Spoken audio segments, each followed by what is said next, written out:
pretty good out there, didn't he? Yeah, he did. We were just talking about that. And, one of the, things that we've kind of just juggled with is, you want to be cautious. You want to make sure that he doesn't go back out there and re-injure the finger and, come up with another blister. But yet you don't want to be too cautious to where now he gets 3 weeks off and he's not as sharp, going into SEC play. So he threw a bullpen on Tuesday, felt good, went back out there today. And he came out of the game just because we weren't going to, we were thinking 2, maybe 3 at the most. But he looked really, really sharp, for not pitching for 2 weeks for sure. Rod settled down there in the second inning, but kind of what you see from him overall? Yeah, the shoulder's still bothering him, the left shoulder. That he bruised that joint, and so it still bothers him, and you can see it affects his command. And it's just a shame, he went out there, but he did what he's done for 2 years. Is even when he gives up a run or two, he can compete with anybody, and just proud that he's able to hang in there, put a 0 back up. What have you seen from Austin to kind of have him embrace that mid-game role? Yeah, you're right, and just another guy that I think kind of flown under the radar.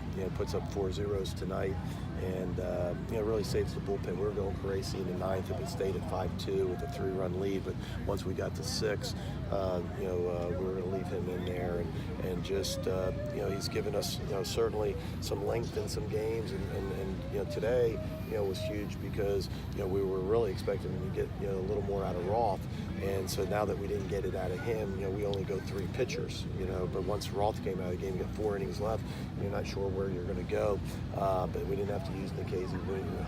Gracie got hot, but then we didn't have to pitch him, which is a good thing. It got everybody for tomorrow.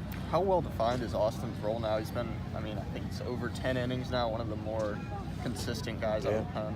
Yeah, and a lot of guys have pitched well, but tonight was his night, and puts up a ton of zeros. And one of the great things that you want in your relievers is to be able to throw strikes. He pounds the strike zone. He's got a really good breaking ball, swing and miss breaking ball.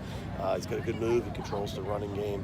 He does everything you need to be a really good reliever. Defensively, and Cooper especially really kind of control their bunting, running, and the small ball stuff they do. Yeah, and it's as you can see that it's a little bit of pressure, and I think because we talk about it so much, everybody thinks that every single guy's going to bunt. That's not it. But when you look at the leadoff guy, he drags the first time up, and it's about as good as bunt. Like you can't place it out there any better. It's just we got one of the best defensive catchers in the country, and I think there's not many catchers that can make that play. But then he comes back and bunts, gets the base hit, and really my fault because he had already bunted for a base hit and fouled the first ball off, and with a strike, I didn't think he would bunt, and so we played Zebo back, and of course he did. Finally added on, but what you kind of think of your guys at bats there in the middle innings when it did get a little stagnant for a second? I think one, rather than be too critical of us, you got to give their guy, and I'm not even sure how you pronounce it, Bouillon or whatever. Bayun. Yeah. But. Really? I think so. I'm listening to Keith in the box, though. Remember, I get the. Well, see, I didn't get Keith. Yeah, okay. We're gonna edit that. But I think you got to give him some credit. I think he was terrific, and I thought we did a good job early, rather than saying, hey, after we didn't do the job. We allowed them to put some zeros on the board. I think it was really, you got to credit our offense early on. Some big hits by Adams and Kessinger and Dillard and some others, to be able to move runners and score some runs early. But he was sharp and really good, I thought, especially against the left-handers. The left-handers had fits against them. And Gray really got something to show for it after really hitting the ball hard the last 2 weeks and hadn't seen much. And hit it well tonight. Yeah. All the outs, it seemed hard and certainly could, the first ball he hits up the middle, the shortstop makes a tremendous play and smoked the ball to the shortstop and ends up hitting into a double play. So he really looks good at the plate. Thanks, Mike.